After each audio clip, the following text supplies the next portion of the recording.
Xavier Messé, bonjour et merci d'être avec nous. Bonjour Cyril et bonjour à tous les auditeurs. Merci. Alors la question qui vient à l'esprit d'emblée, c'est de savoir, vous avez vécu les moments où vous avez été au courant de l'enlèvement de Martinez Zogo. Une fois vous avez appris qu'il avait été enlevé, quel est le sentiment qui vous a traversé l'esprit? D'abord, j'ai été parmi les personnes qui ont suivi, je suis parmi les personnes qui ont suivi cette affaire depuis le début. Je l'ai suivi minute par minute. Et je vous avoue que depuis l'enlèvement de Martinez, j'ai perdu le sommeil.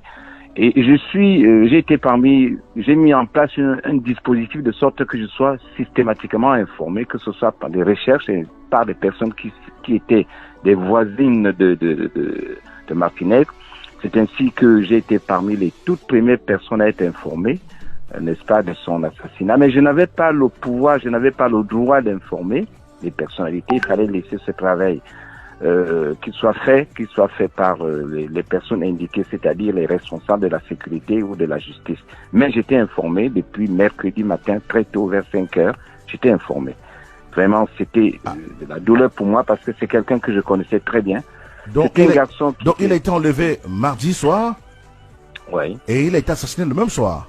Il a été assassiné le même soir aux environs de 3 heures du matin. Et j'ai été informé autour de 5 heures. On m'a réveillé autour de 5 heures par un coup de téléphone. Et je pensais que c'était un canular, mais si ça n'avait pas été quelqu'un que je connaissais très bien, c'est-à-dire mon informateur, j'aurais cru que c'était peut-être une fausse nouvelle. Mais il fallait se rendre à l'évidence. Martinez n'était plus de cette vie, mais il fallait que la police ou la justice fasse son travail pour pouvoir récupérer le corps et puis annoncer au public. Ce qui n'a pas été fait, ça a été fait avec beaucoup de retard. Est-ce parce qu'ils ne trouvaient pas le corps? Est-ce parce qu'ils avaient des difficultés, un peu de gêne, savoir la forme par laquelle il fallait annoncer cela? Mais en tout cas, à partir de mercredi matin, les autorités étaient au courant, mais fallait-il peut-être qu'elles trouvent une formule pour pouvoir annoncer cette triste nouvelle? Alors, justement, mais comment fait-on pour garder un tel secret? Être au courant qu'un confrère est décédé, mais ne pas le dire, surtout la forme avec laquelle il a été assassiné. C'est horrible ça, Xavier Messé.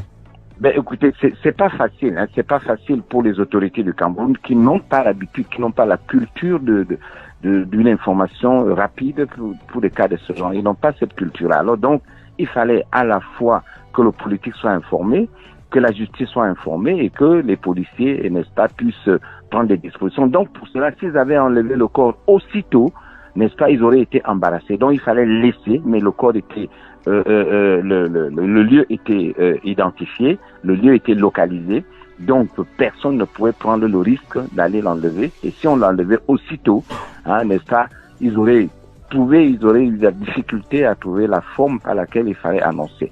Je voudrais vous dire que nous avons essayé, nous travaillons énormément sur ce dossier depuis cette triste nouvelle et nous avons constaté, on a fait un pointage qui nous fait croire que de 2019 à 2022, nous avons recensé 34 cas où les journalistes ont été molestés, intimidés, emprisonnés et tués.